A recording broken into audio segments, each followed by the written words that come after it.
This morning's sermon is entitled Later. The subject is procrastination. And as I was working on it, I knew I had to practice what I was going to preach. So I thought, what am I procrastinating about? What is one thing I really need to do? And I knew immediately what it was I wanted to stop procrastinating about doing. And that is applying to medical school. Yeah, not that. My cadaver, my corpse. I read Margie Hollingsworth's book, Lark at Heaven's Gate Sings. From when I was that high, have said I want to dedicate my body to science. The book tells me it's not that easy. You have to apply to medical school. You have to make those arrangements ahead of time. Well, for some reason, I put it off, and I said, this sermon is coming. It's got to be done. So it's done. I've applied. I think I've accepted, right? He doesn't know. He's not listening.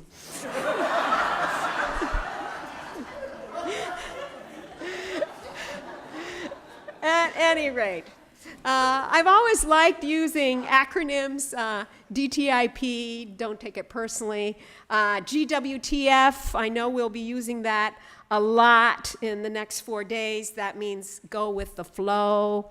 I use MIH, you know that one? Make it happen. I like that one. In fact, the only one that I do not use COTC, because I think it sounds like ROTC, and I think that we have one of the most beautiful church names anywhere, the Church on the Cape. And maybe it's second only to the Star of the Sea. I ran across that church. I thought, beautiful name. So at any rate, that one I don't use. The other ones I do as soon as I learn them. And one time I was walking into a local business, and over the manager's doors were these letters, D-I-N. Do you know what that is? D-I-N? Yeah. I didn't know. So I asked him. He told me that means do it now. And he told me that he put the sign there as a reminder to himself because he knew that he was all too tempted by that nasty habit of procrastination. Procrastination. What is it exactly? The word is Latin in origin. Pro, as you know, means for, and crastinus in Latin means tomorrow. In other words, it's something to be done tomorrow. Mark Twain would seem to have been an advocate of it because his motto was, never put off till tomorrow what you can do the day after tomorrow. But there's a more apt definition that I like better, and it's this. Procrastination is the art of trying to keep up with yesterday. That's good, don't you think? Yeah. However one defines it, this is what it looks like. The procrastinator's poem. I've gone for a drink and sharpened pencils, searched through my desk for forgotten utensils. I reset my watch, adjusted my chair. I've loosened my tie and combed my hair.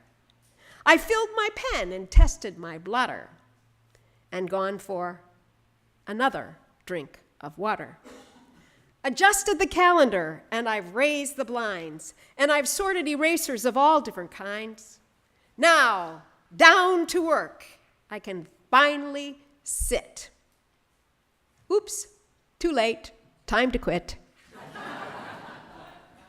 Haven't we been there? Yes. We want to be done with that habit, but then listen to this little ditty. Procrastination is my sin. It brings me naught but sorrow. I know that I should stop it. In fact, I will tomorrow. Why do we do it? Because we want instant gratification. If we procrastinate, we buy time right now. And we get this most delicious momentary relief from stress, do we not? And it feels oh so good for the time being. But then, paradoxically, that good feeling dissipates And that same task pops up its ugly head yet again, and we suppress it once more. And psychologically, that gets wearing. It was William James who said something like, "Nothing is as exhausting as the eternal hanging on of an unfinished task." From our perspective, that unfinished task seems to get progressively harder to complete. I love the proverb, "Hard work is often the easy work you did not do on time." Procrastination. We know it well. It's something that tastes sweet in the mouth, but then turns bitter in the stomach. So why talk about procrastination in a sermon? Because its consequences can be so dire.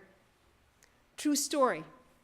During the American Revolution, a Colonel Rowell, the commander of British troops in Trenton, New Jersey, was playing cards when a courier brought an urgent message stating that General George Washington was crossing the Delaware.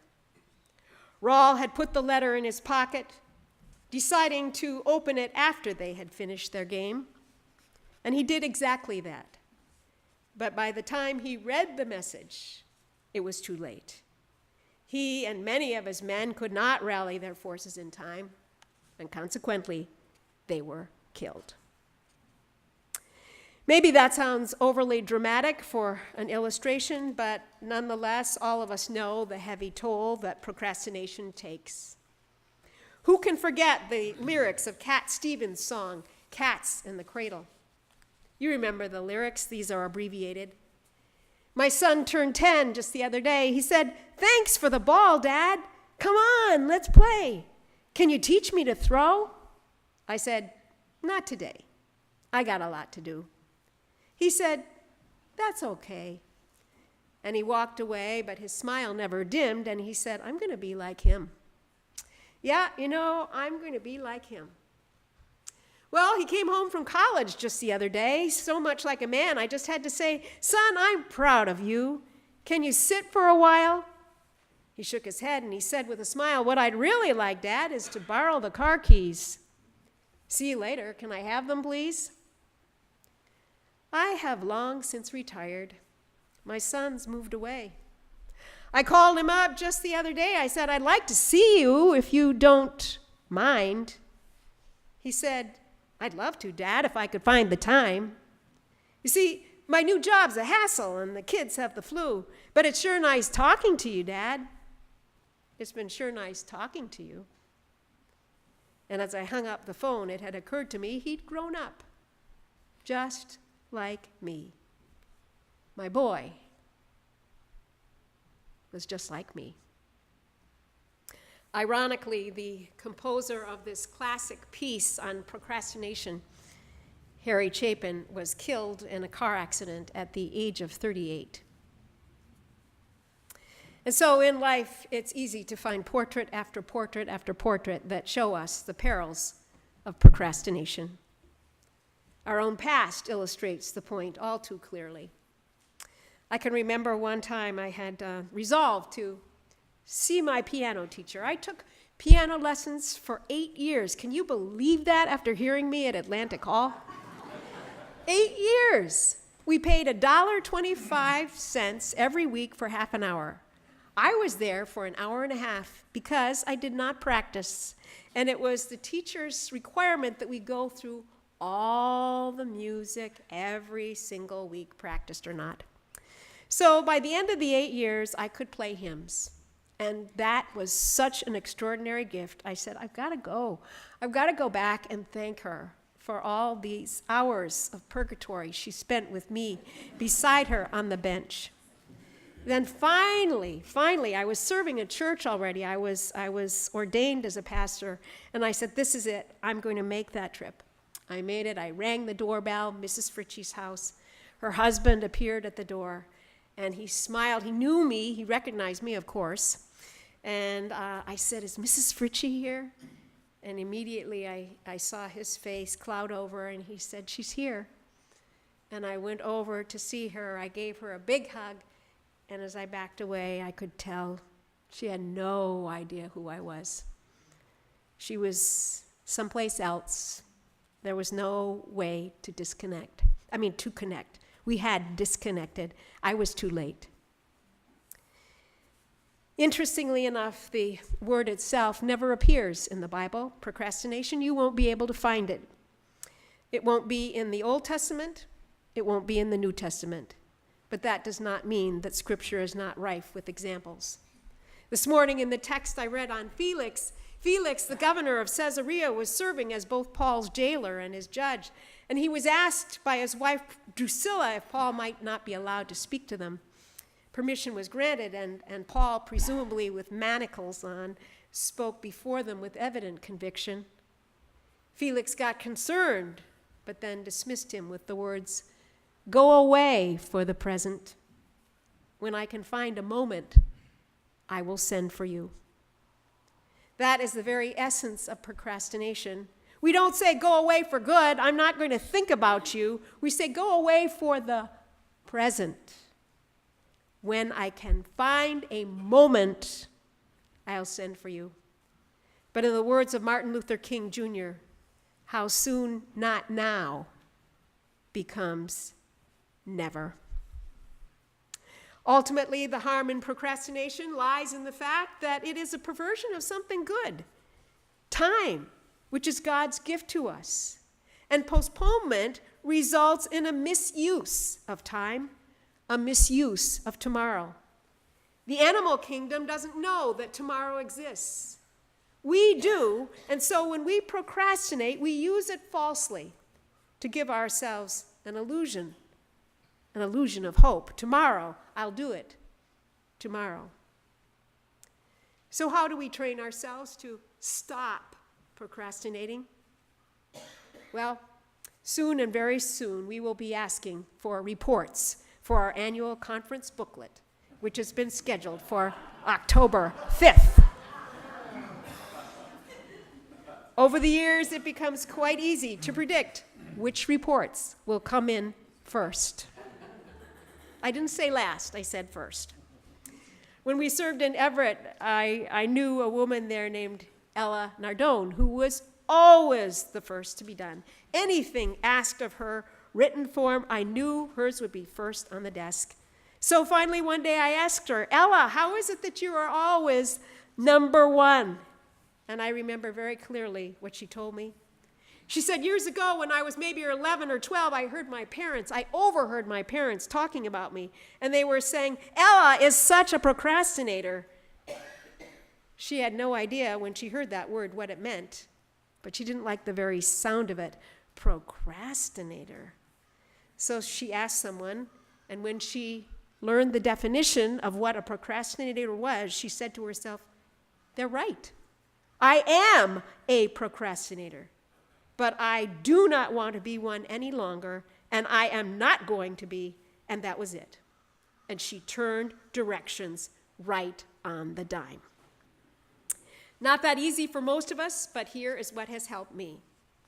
I continually analyze what at core is the reason for my procrastination, and 9 times out of 10, it is related to fear. Fear that what I do won't be good enough. Fear in accepting the consequences of reaping what I am about to sow. Fear in facing the unknown.